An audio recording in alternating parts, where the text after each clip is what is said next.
My name is Damien McKennas, and I am sending out an SOS, for almost all hope is lost. In fact, all hope would be lost if it wasn't for the man I now call my Saviour.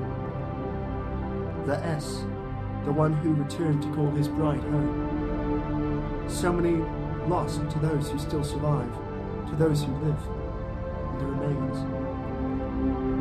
Those who have come to him, who place him as Saviour, know his peace in the darkness.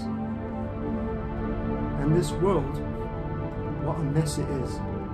I never imagined that the Bible, which I used to ridicule, would be so accurate. Once the restrainer was gone, everything changed. The Antichrist was revealed, and the forces of spiritual darkness washed over the planet like a tide. It was not immediate, but it was thorough. As the only salt and light in the world, we reached out to others, the big O of the ministry of Christ.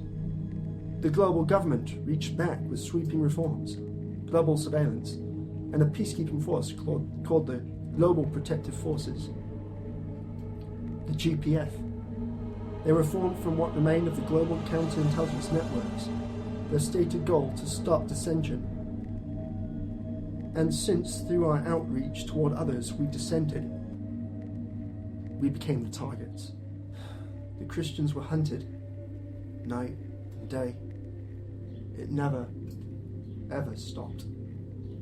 And so, a great many were martyred for their faith, and others went to ground.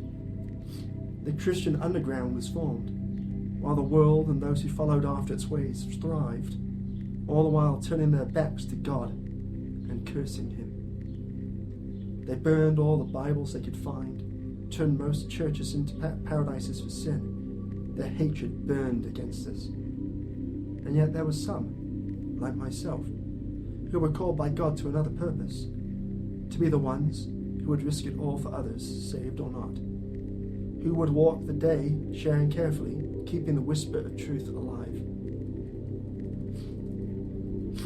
Remembering Christ, the apostles and the street preachers of our youth, we would think of self lost, knowing that God always thought of us.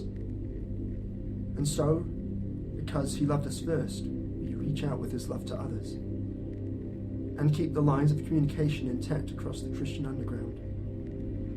We think of ourselves as martyrs on the move, but others, friends and enemies, call us Bible Runners.